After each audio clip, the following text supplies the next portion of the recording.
Waterloo Regional Airport, information Kilo, weather at 1700 Zulu.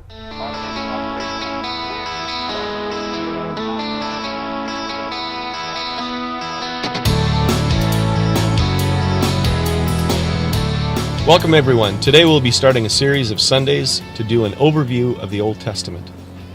So one of the things that we have to think about is often in our stories, we get so involved in the detail of our lives that we forget what is the grand story of what God is all about. And one of the issues that we're involved around that is that we often lose sight of our own identity. And we lose sight of our identity because we're so focused on what's going on in the media. So a good flyover of God's story is an amazing thing for us to be able to do.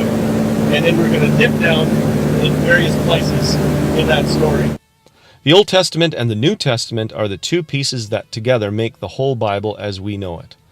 Most of us tend to be far more familiar with the New Testament, which includes the Gospels and the letters of Paul.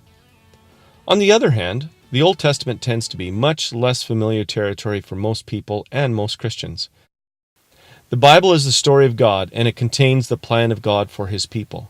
The Old Testament contains the story of Bible events from Adam and creation through the next few thousand years leading up to the birth of Jesus, the Messiah, the Christ.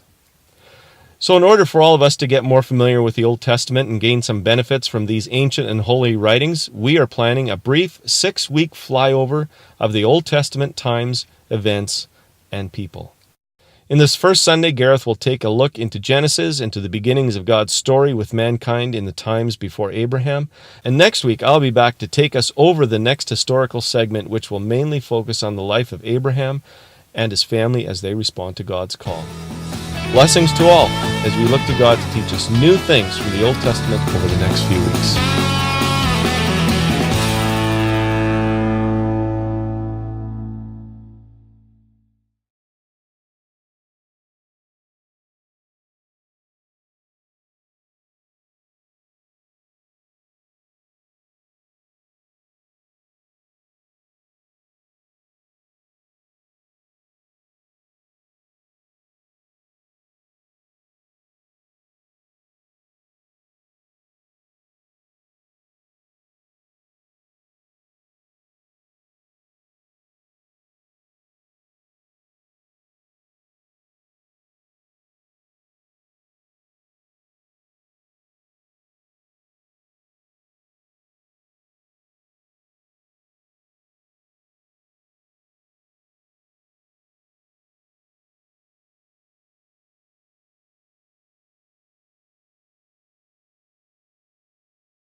And people.